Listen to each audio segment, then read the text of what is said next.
It is the beginning of the end here. Next week on X-Men 97 begins the 3-part season finale, and this episode was the appetizer. This is my review for X-Men 97 episode 7. It's called Bright Eyes. Now, I thought originally this was going to be about Dazzler, like focusing on that character, but that just based on the title. But I was wrong. I was very, very wrong. This is officially the road to the season finale, which is supposed to be 3 parts, and apparently it's supposed to be phenomenal. Bo DeMeo was gloating about it after episode 5.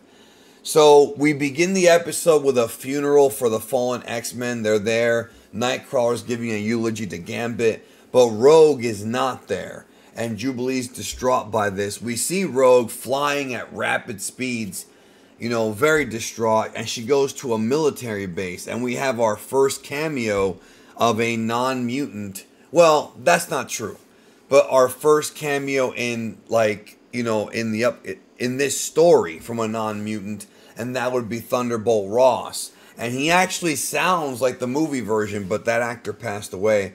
That's why Harrison Ford is replacing him for the modern MCU, the current MCU. So she wants Gyrick and Trask because they're the ones responsible for this, or so she believes. Rogue is awesome here, by the way. So Cyclops is mad because the humans aren't helping, and he thinks because they're mutants. Like, he's very upset about this, and he acknowledges in this episode that Magneto warned them and Madeline. So, I don't know if this is going to lead to Cyclops leaving the team. I have this weird feeling that it will. Temporarily, probably. Maybe in the last episode of this season.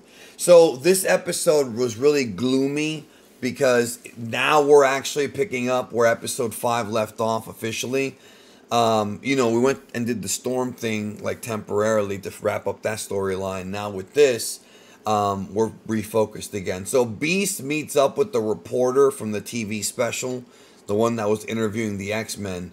And, she's sympathetic to mutants, and she, because they all go to Genosha. Like, they all end up going to Genosha to help out. And the place is just destroyed. There's injured mutants and building collapse and a bunch of stuff.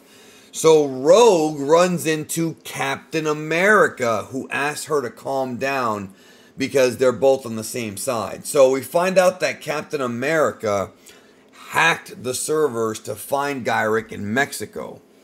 So she's over here and they have a conversation about him helping, and she gets up and throws his shield away, symbolically telling him that he should stand up for mutants. Even though Cap is not officially a mutant, his morals and his ethics are to stand up for those who are persecuted. So they start showing these initials, OZT, OZT. I'm going to go into that because that is from the comics. Right here, they are borrowing from 2 different storylines and combining them. I'm going to explain all of that here in a moment, so bear with me so you'll know what they have planned and what's going to happen based on the comics. It'll change a bit, I'm sure, but this is based on something. So there's a conversation here with Beast, who reveals that there are riots from mutants already going on and that a war is being discussed. A war between mutants and humans, all because of this Genoshan attack. So Rogue finds Gyrick's prison in Mexico, and she's like, this ain't no prison, this is a resort because it's all fancy. And by the way, in real life, that is true. A lot of times when rich people, wealthy people end up in prison, the prisons they go to are not the ones that the rest of us go to. They go to very, very swank prisons, and it's out of our tax dollars. I'm not a fan of that. I don't think that should be the case, no matter how rich you are. So Rogue takes out the guards. Gyrick says he has no idea where Trask is. Like, he already knew what she was there for. So Rogue grabbed him, with her bare hand to absorb his power and memories. They have another conversation with Jean and Cyclops, and they discuss that, it's never been easy for them to be together, and she references the Phoenix Saga. So then what happens is we see Emma Watson as she's glowing, and we find out that she mutated again. Now, I talked about this before, but double mutations is from E for Extinction. E for Extinction was Grant Morris's 2001 X-Men run. It was they changed the name, to New X-Men. and he introduced the idea of second mutation for some mutants. And Emma, did I say Emma Watson? What the fuck? No, Emma Frost, the White Queen, she mutates twice. Again, that's from E for Extinction. But that's not the only storyline they're borrowing from.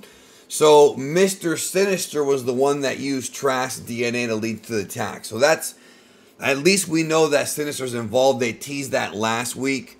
But it's not just Sinister. Like I said, the OZT would give it away.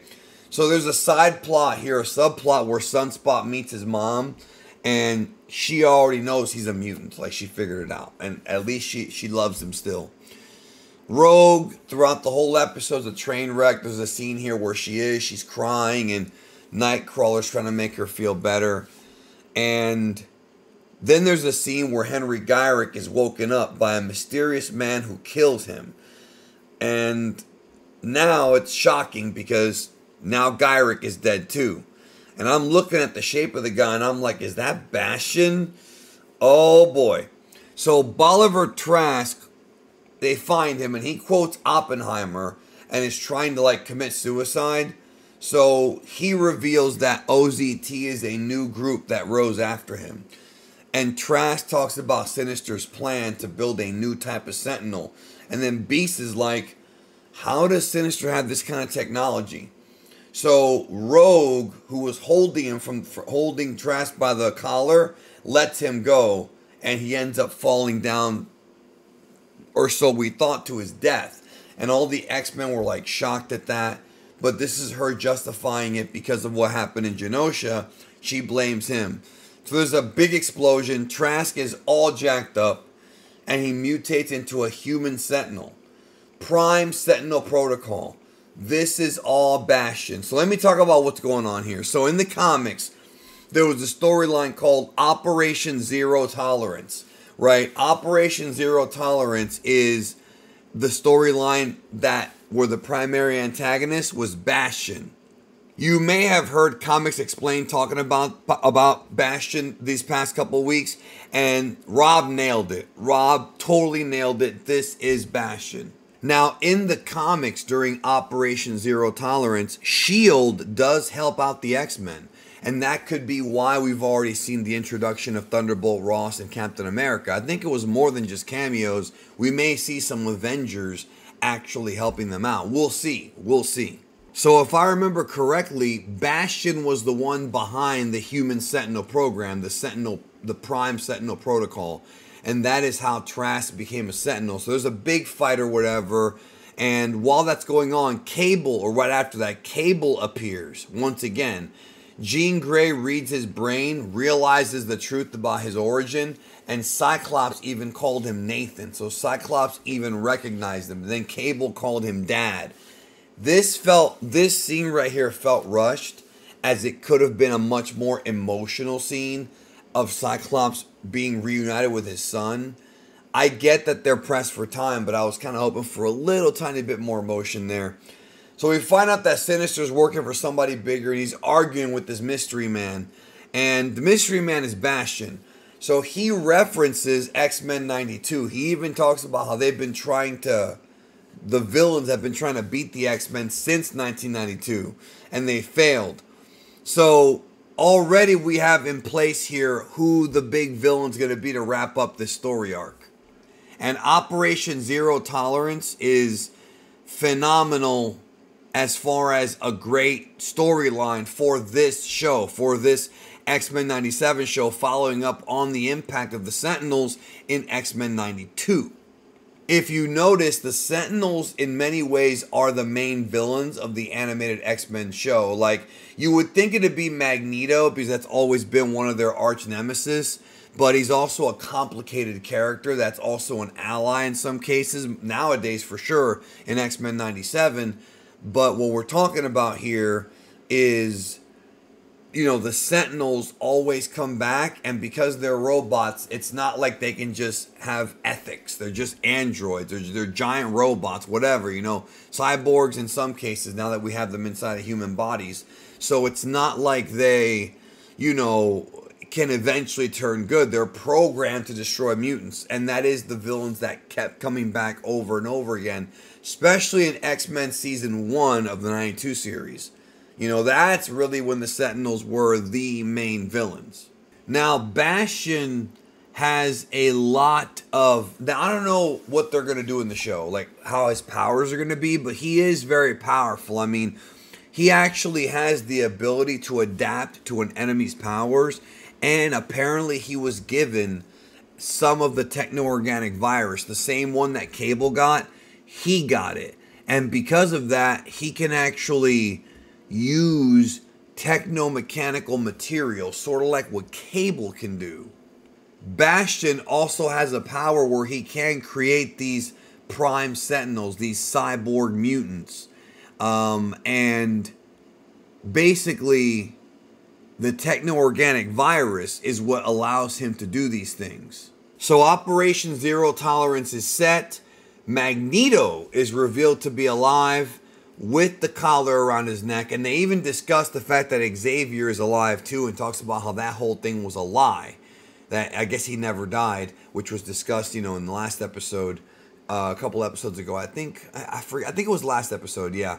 So they avoid showing Bastion's face until the very end, but it is Bastion, and the cliffhanger is that Magneto's still awake. So they're gonna have to deal with this guy, and it's gonna take everyone. Storm might come back, but next week is the 3-part season finale begins, part 1. So I'm excited. Again, X-Men 97 continues to deliver. And I'm happy. Because again, Operation Zero Tolerance. Freaking awesome. I can't wait, y'all. What'd you think? Let me know in the comments. Subscribe if you are new. Take care.